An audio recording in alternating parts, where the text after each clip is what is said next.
Good afternoon, folks.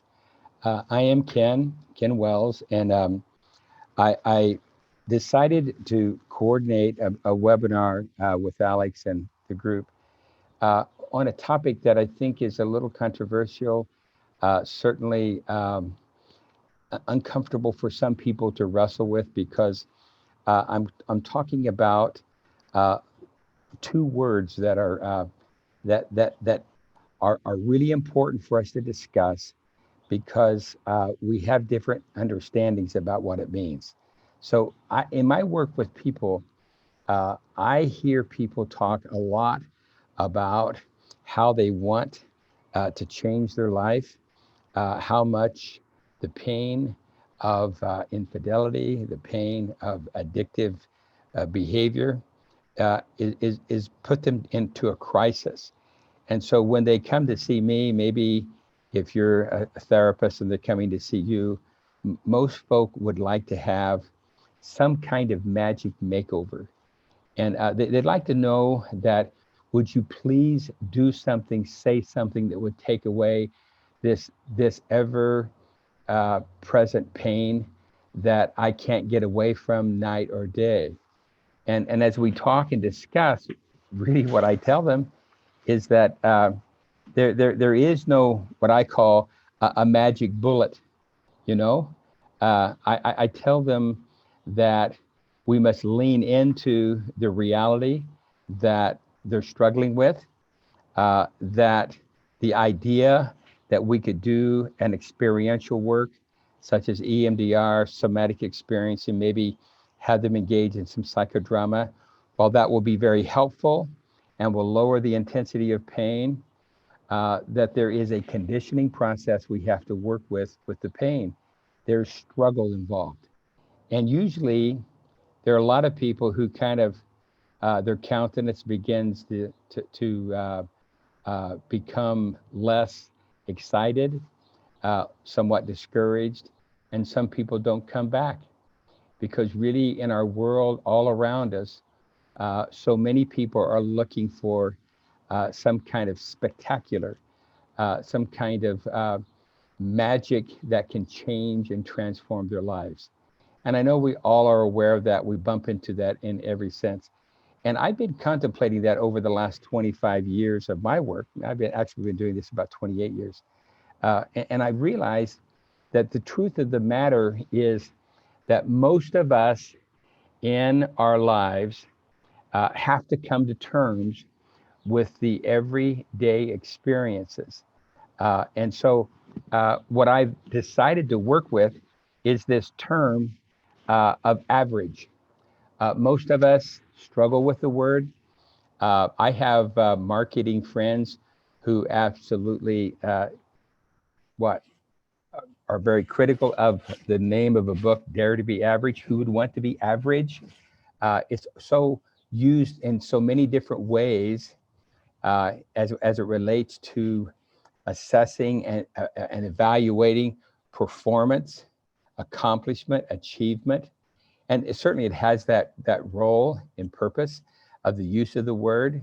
But when I work with clients, when I observe the reality of all around us, the word average can also be applied to the ways in which we connect to the commonplace, to the threads of life that touch every one of us, whatever it is. And when you think about performance, um, I don't know how many clients over the years that I have come to see me, and they talk about being in their schooling. When I do a history, they'll tell me, well, they were a salutatorian or a valedictorian, and then in their high school days, and they go off to a prestigious school, and everybody in their class is a valedictorian. So even then, there's an average. Somebody's in the middle of all those people, and we don't want to be in the middle because to be in the middle is somewhat worse than failure. Because failure, you recognize people who fail, who, and we can say, I don't want to be a part of that. I want to be a part of the success. I want to identify that.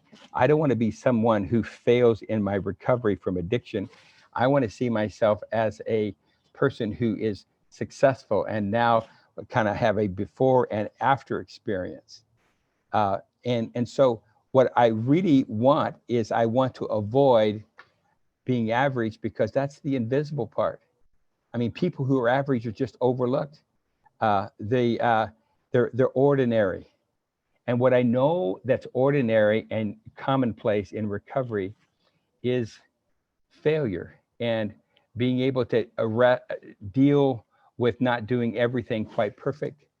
And yet that's the struggle that we have. So what I'd like for you to think about is maybe you could write down in your mind what definition average means to you when you think about it.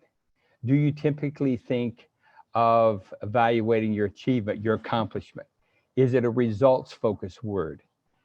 Do you ever think about what are the everyday connections of life that we all experience, whether we're an addict or not? The kinds of struggles, the kinds of experiences that people have to go through that connect all of us as human beings. And maybe you could think about your definition and see if that definition includes those experiences. So what I want to do is here's my take on average in terms of what I think it means. I have this thing. Average can be the everyday experiences that life is about. It's the blend of success and failure. It includes all the emotions and underscores the common thread that ties us all together. That's the struggle. See, that's what I would understand and want to focus in around how we deal with average and that word. Because in that context, that's where I think it's possible for us to find and experience the connections that can help us find meaningfulness in all of our life. So the other word that I use from this book I created was, if I dare to be average, it's the place where I find brilliance, which is in the commonplace.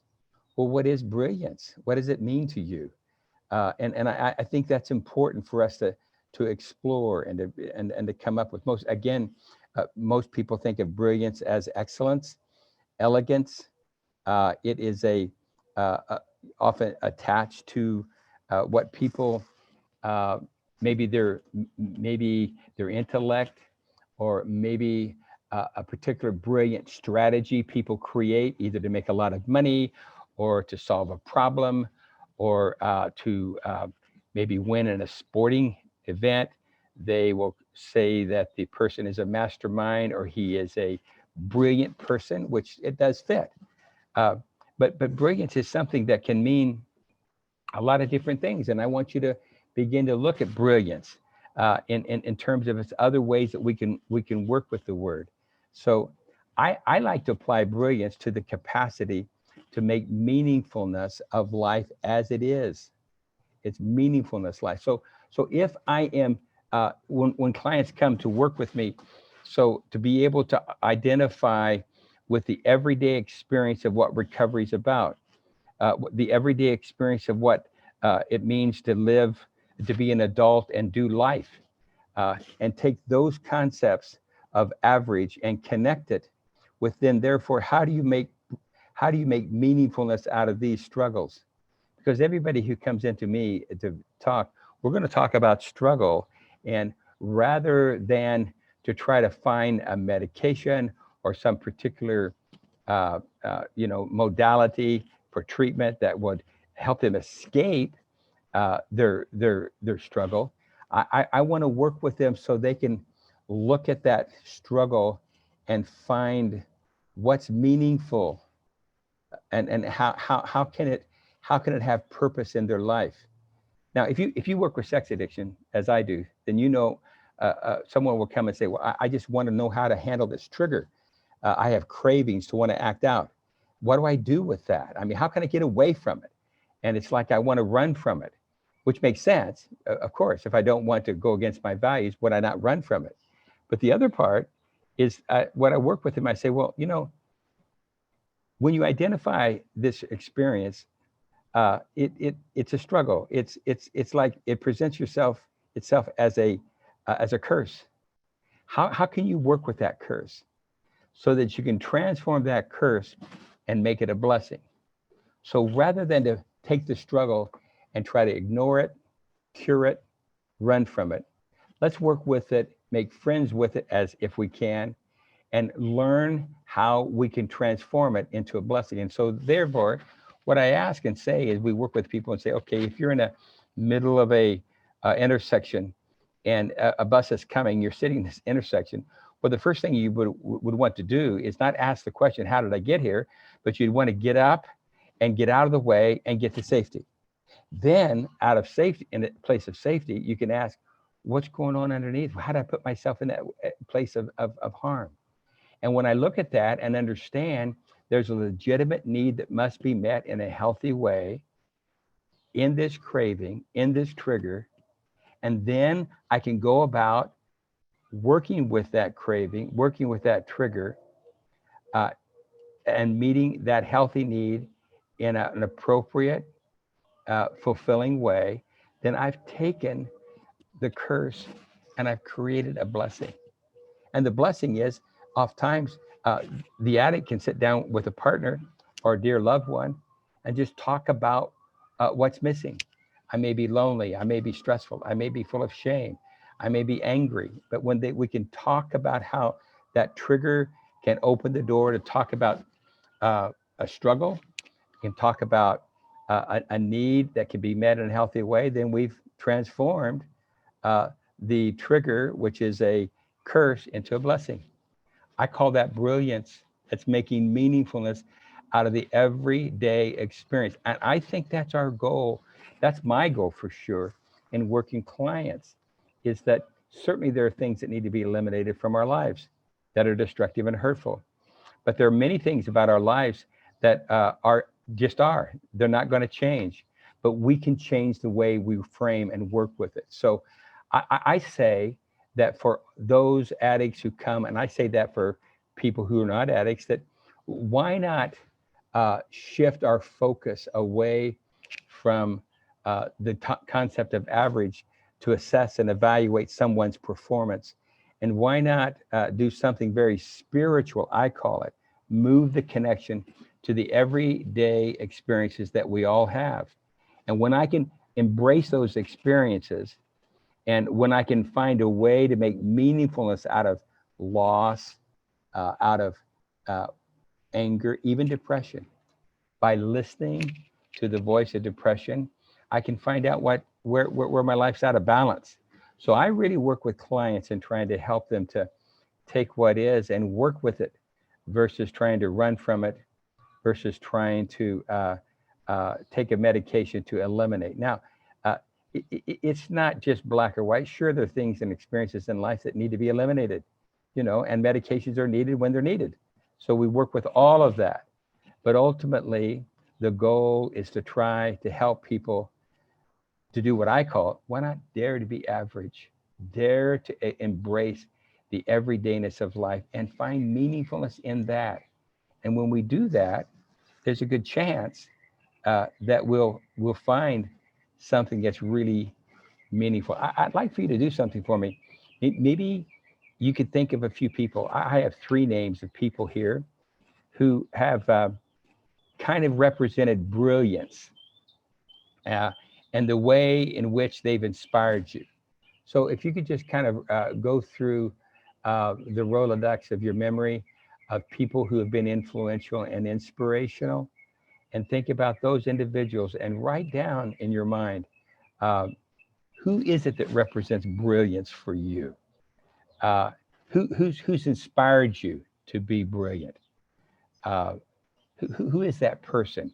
And then just look at the attributes of their life and thinking about, well, how did they inspire me? And what was special about them in terms that I would use the word brilliant, and just kind of bring into bearing who those people might be.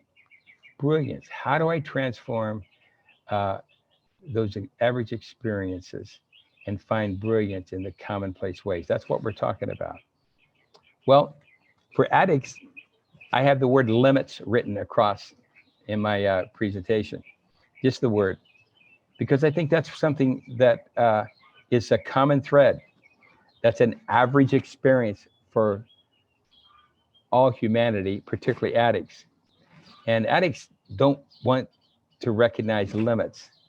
I want to be able to do what you do. I don't know why I can't do if someone else can. I want to think to myself that I can overcome everything and do whatever I want. Well, addiction reminds us that we're human. It reminds us that we have limits, and when we respect limits, that's where we find serenity. That's where we find peace. And so I would suggest that in the context of what's average, I would I would ask that every addict take time to contemplate what are their limits, what are their limitations that they have to pay attention to. Now, for me, I want to draw from my book that I created, and I want to identify a word picture that helps me in my own recovery. And I've been in recovery from sexual addiction for 31 years these days. And I think about when I go back home to visit in East Central Illinois, my family, fly into St. Louis, we take the 270 around the city, and then I'm crossing the Mississippi River, and therein lies the Chain of Rocks Bridge right next to the I-70 bridge, which has been shut down for many, many years. And the reason it's shut down is because barges coming through the Mississippi at that point would get lodged and get stuck in shallow waters where there were rocks. So they built this canal. And the canal is tailored specifically for barge traffic. And this barge traffic is designed to go through this canal, which is just wide enough to accommodate the barge traffic with a steep shoreline. It's plenty deep so that the commercial traffic can navigate with no problem. Now, for me, this channel is a metaphor to recovery. It's a metaphor in this way. There's no danger of the barge becoming impeded or stuck in shallow waters. The canal is designed and properly sized for the typical commercial barge traffic. Within its confines, each barge is safe from the hazard of shallow waters. So when I think about that, as long as addicts stay within the confines of healthy boundaries and respect limits, they're safe from the hazards that lead to addictive acting out. It's only when I think I ought to be able to do and live over in high risk, do addicts struggle.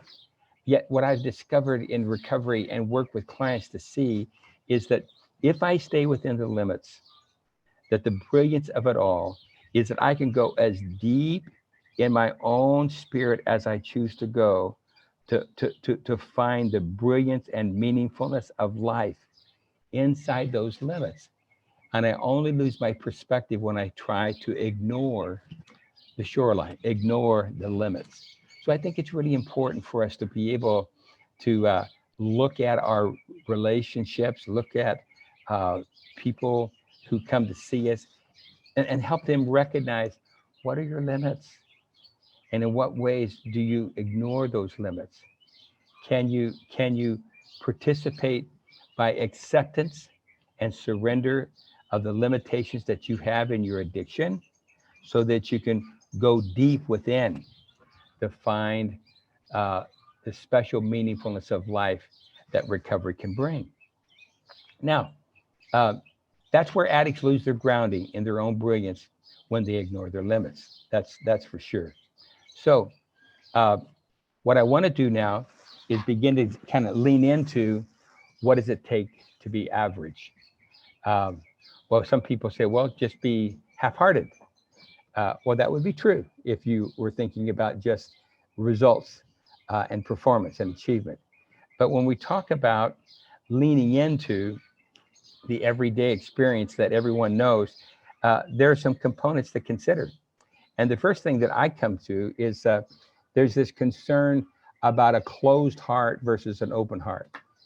To really embrace average. You have to be able to open your heart. And that's a scary endeavor. Most people operate their life from a closed heart. They live behind a wall of fear. And in that wall of fear, I'm afraid to show you what's inside. And as long as I don't have to show you what's inside, then maybe I don't have to face the fear of abandonment, rejection. Uh, I'll avoid or eliminate that type of failure. Yet a closed heart, when I pull away, I stay in my head. I'm not willing to bravely, courageously be vulnerable and open my heart. Then what happens? That fuels pessimism. It fuels calculated thinking, whereby I do everything I can to not get caught being wrong. And it isolates me. It undermines the optimistic spontaneity, the spirit that flows in the life of an open heart. Closed heart always focuses on outcomes. There are winners and there are losers. And the focus is to be sure that I always present myself or always hedge my bets so that I never take the risk of losing or being rejected. And the closed heart is a way I can't really take time to embrace average, because part of average is failing.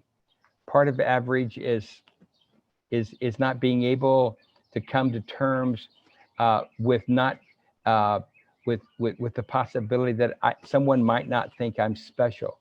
So what I'd suggest, that to be average, it means that we need to encourage an open heart.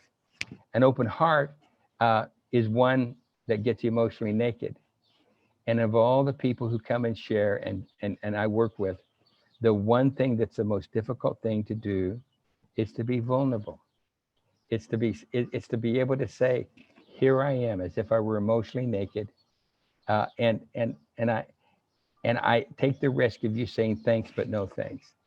That's the most difficult experience for a couple who we work with is to really truly take that risk of being emotionally naked with each other. And yet there is no way of transforming the everydayness into specialness and meaningfulness and finding my brilliance unless I get emotionally naked. It takes the risk of rejection. We just mentioned that I have to take the possibility that if I tell you what's inside my heart, you may say, is that it? And I have to accept the fact that you might walk away. And yet an open heart is the only way to draw people closer to you. It's practicing telling on myself with deep emotional honesty. This is what an open heart's all about. And this is one key component to what it means to be able to make meaningfulness and to find brilliance in average everyday experience, in relationships or in the ongoings of life. Uh, and what happens is when I open my heart, is that I can find ordinary moments and how they become sacred, because you're always able to mine meaningfulness out of the here and now experience of life. So when I open my heart, that's where life becomes sacred. When I close my heart, I focus on results. I focus on making sure I'm a winner, not a loser. I focus on making sure I don't get hurt, I don't get rejected. But an open heart says, okay, I'm willing to take the risk. And it involves a lot of courage. So that's one important component that I'd like for you to think about when we talk about becoming average and embracing it. So the next piece would be that if I focus on acceptance and letting my life come to me in the experiences that I go through, my open heart, because I know that experience with the confidence will make meaningfulness out of it. So basically what Pema Chodron, who speaks to this issue, Pema Chodron being a Buddhist monk, she basically says an open heart is one that's willing to take the risk to go down and embrace reality and not run from the pain, with the unconditional confidence that I can come up. Going down to sit with what is real versus trying to stay up and fix the problem. And so I work with clients to try to help them take that step by step, courageous challenge to go down and embrace the reality of the experience that they feel and that they're facing. And going down means embracing feelings. Pema talks about being on the beach and how once she was lost in her thoughts, and she describes being overwhelmed by a wave that knocked her down and rolled her on the beach.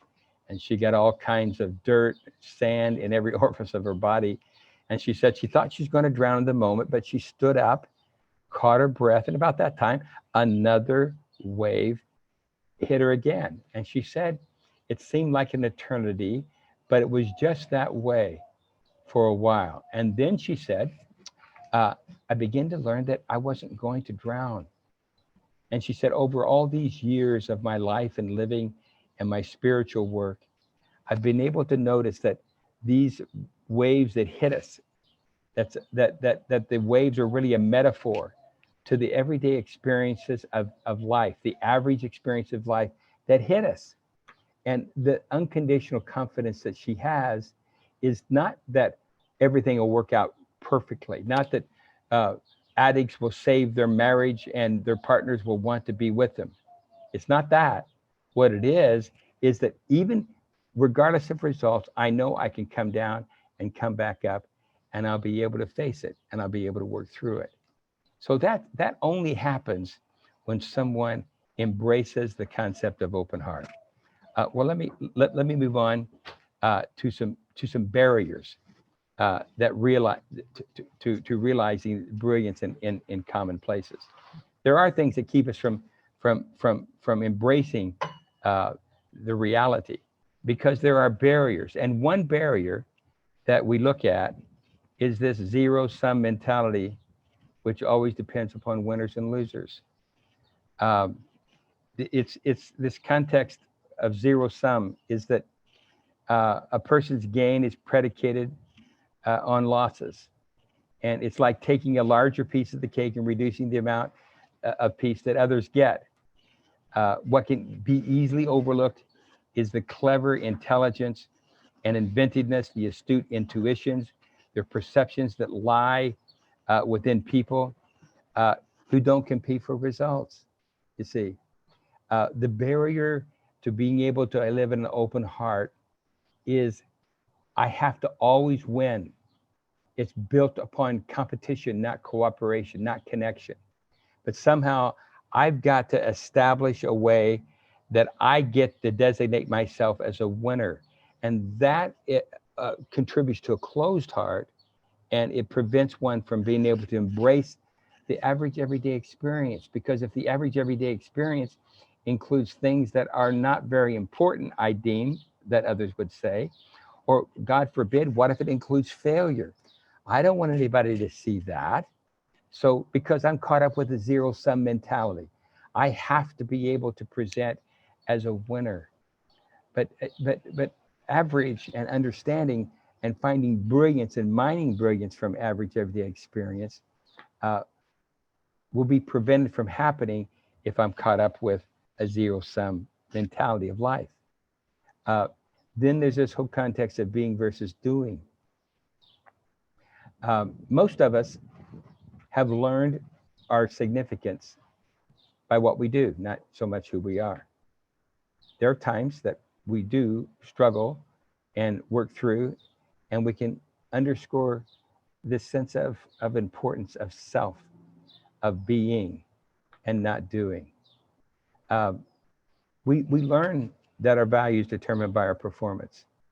I believe that the only way a child really knows that he or she matters truly is when parents spend sufficient amounts of time with them on the child's terms, not the parents. So it's about being able to know that I matter. I can know that my mom and dad, that others love me by the way they, my physical needs, education, food, clothing, shelter. I can get that. But the challenge would be, is I only know that I really matter is when mother, father, or my significant caretakers spend time sufficiently just with me. I have a good example.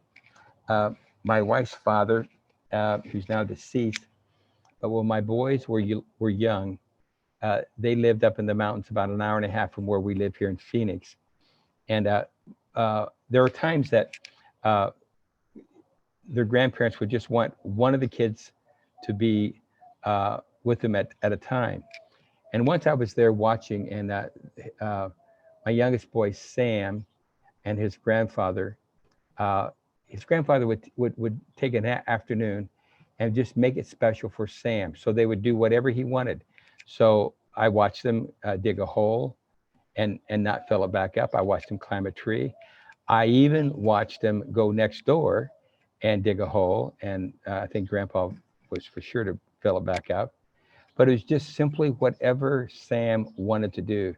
He treated him as if who he was mattered, not what Grandpa was doing, but what my son was and what he wanted to do. And that was a real meaningful experience that many of us don't get near enough of in our lives. And so consequently, we get set up that we find it's our doing that matters. It's not so much that, okay, mom and dad say they love me, but I really know that I matter. I really, excuse me, I really know that I matter when um, I can I can I can participate with my others just for who I am. I'm not there for them; they're there for me. I have a problem here. Just 1 minute. Okay, there we go. There, I got it. Okay. Um, Another barrier is rule breaking. There's this whole context of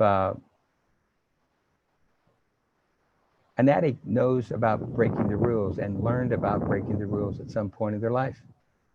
Um, and it's interesting how addicts can live is that oftentimes they just think that the rules apply to somebody else, not them. And so what happens is is that there's this whole mentality of the rules are for others, not them, and they break rules. And there's an interesting piece there in the spirituality of imperfection, where there's two experts discussing the problem of an alcoholic. And as you see here, it says the alcoholic's problem is not that he's very special, nor is the alcoholic's problem that he thinks he's not special, a worm. The alcoholic's problem is that he's convinced that he is a special worm. And that's a real challenge, because what happens is alcoholics can take up too much space because they believe the rules are set for them to break. They can cross whatever boundaries they want. And I watch and observe how kids can learn how to be special worms growing up. And it keeps them from being able to see how fitting in and how establishing and being living out life like everyone else is expected to live. I think of sports where kids who think of parents who think their children are special. And so if the coach doesn't play their kid at a certain place or a certain amount of time, then they're upset and they want to pull their child from the team and go play someplace else because my kid is special. And the child watches mom and dad argue with the coach. Ultimately, the parent wins. The kid gets to either play more on that team or somewhere else. And what happens is we're just fueling this sense of entitlement that makes me think it's no wonder that there is this sense of entitlement that takes place that fuels a rule breaker's mentality about life. So one of the barriers of being able to embrace average is this idea of rule breaking, and that's something that I see that happens again and again with clients who come to see me for addiction. There's egotism. I want what I want when I want it. I take up too much space. I have in my office here's at PCS an exercise ball that sits in the corner, and I show when addicts come to see me, I say, your ego is a lot like that exercise ball, because if we could blow that exercise ball up where it just took up all the space in this room, your family members, your wife, your kids would be just smashed up against the wall, because it's all about you. I want what I want when I want it. And so even in recovery, uh, I've watched families walk on eggshells, hoping that we could make sure that dad or mom doesn't act out. And in case, in truth, the addict actually takes up too much space. Uh, and there's this context where I try to work with clients that recognize addicts. I must decrease so others can increase. I'm entitled to my space, but not your space. And working with addicts to understand that part is a challenge. And unless they really get that and understand that, then that would become a barrier from taking the everyday frustrations, the everyday experiences that all other people deal with, and making meaningfulness out of it. And when that happens, and or doesn't happen, then that addict never really understands what it means to find their own brilliance in the everydayness of life. So the answer, and of course the antidote to egotism, is vulnerability. And I think it'd be helpful if you were to take some time to ask questions of yourself. How did you learn in your life to emphasize doing over being? It'd be interesting if you could sit down and have a conversation with a trusted friend and say, I should talk about how I learned to place importance of doing. It can be a powerful force in someone's life, in your life. Where did you learn to break the rules? Who taught you? How did you learn that the limits that other people have, you believe didn't fit for you? And then building brilliance from average everyday experience. How to begin that? How did you begin to learn that? That would be a good question to ask yourself.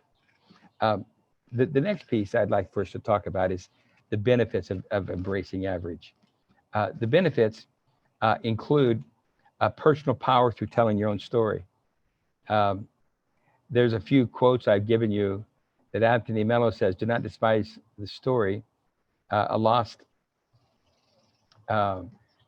is found by a penny candle. The deepest truth is found by the means of a story. Susan Monk has a statement that you can read. And then finally, I want to have you see that Soren Kierkegaard is that he makes this famous statement that life's meant to be lived forward, but can only be understood backwards. And the wonderful thing about that truth is that we learn about our lives through the average connection of a story. We look back, and I can look through the life of what I've experienced and know that that's how I can understand as I move forward, that it takes the average everyday process of story. So a second benefit is that we create intimate, authentic connections with self and others through average everyday experiences. And we teach the fundamentals of self-care in the presence. You see, what I'd say for you is the authentic connection with yourself. The average everyday struggle of an addict, when you embrace that, you really learn how to connect with who you are down deep inside. In my book, I talk about some struggle that I went through many, many years ago. And being able to go through the throes of depression and the vulnerability that it presented to me was a way of being able to connect deeply into my own life story. And so I would suggest to you is that if you could slow down and allow your clients to work with their everyday work of story that's in their life, it'll be beneficial to them. And of course, it cultivates healthy self-care uh, in the presence of struggle. So anyway, those are the benefits that I wanted to touch base with. There's a statement that Pema Chodron makes that I've used many times before, and what that statement is that it says compassion is not a relationship between the healer uh, and the wounded. It's a relationship between equals. Only when we know our own darkness, our own struggle, will we be present with the darkness of others. Compassion is recognizing our shared humanity. And I do think that addicts cultivate empathy when they're able to incorporate this concept into their everyday life. Compassion is something that we learn better when I can connect with you because I know my darkness very well.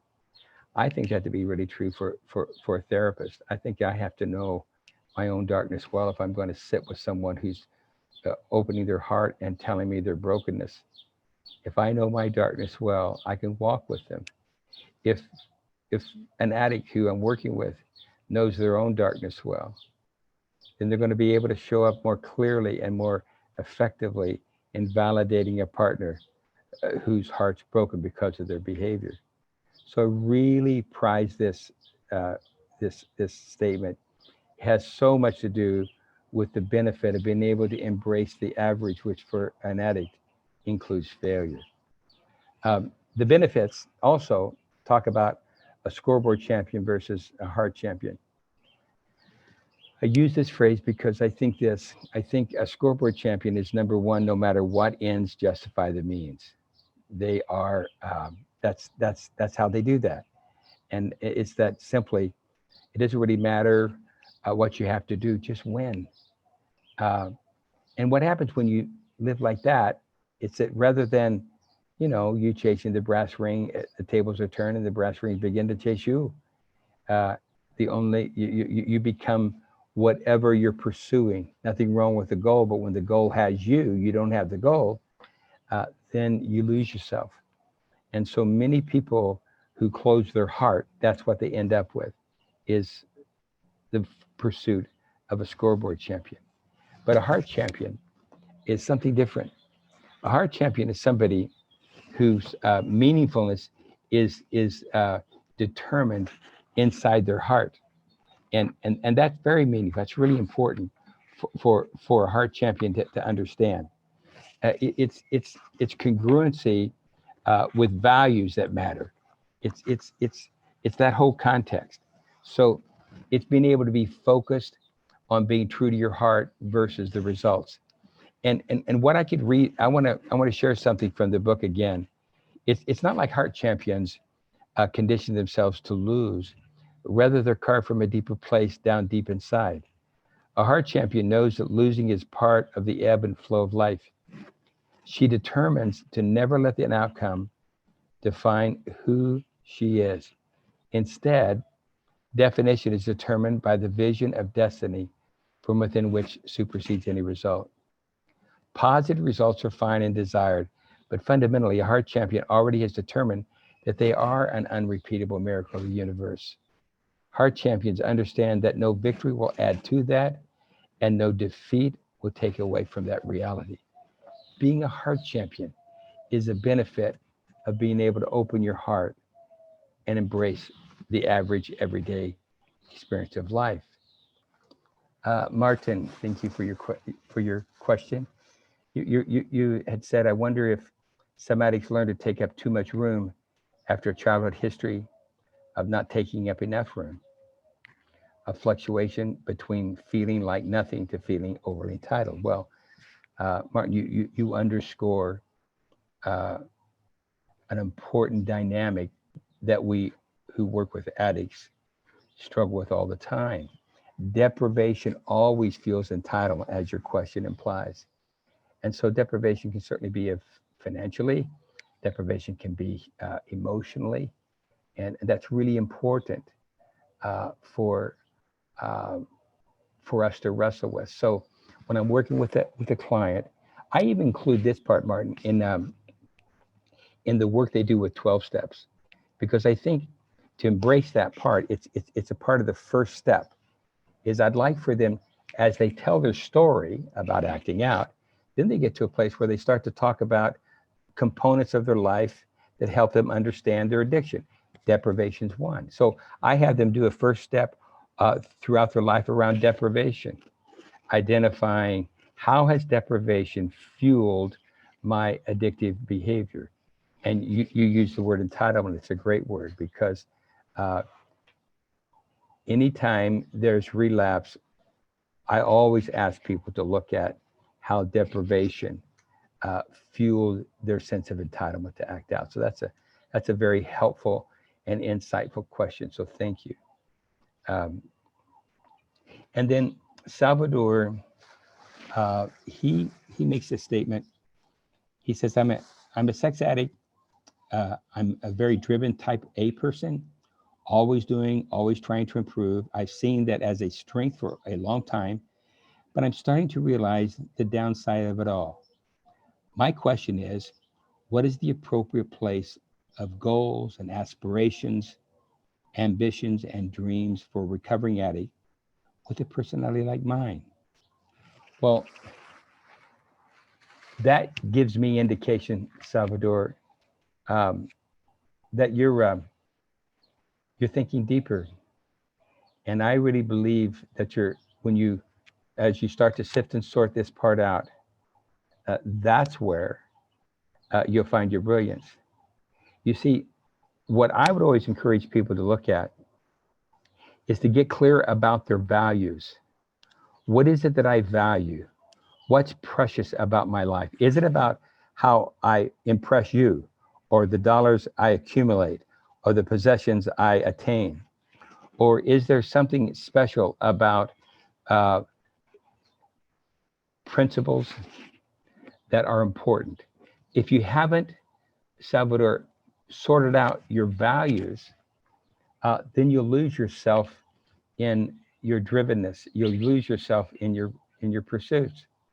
So I'd ask for you, rather than for me to tell you what your values are, which I could not, I would ask for you to take some time and sort out what am I, what are my purpose for living? Who am I, and what do I really value? Is it doing or is it being? And as I do that, see, if I value being, it's not like I'm just not going to do anything. It's like I'm not going to try to achieve, because I am an achiever. It's just what I do. It's not who I am.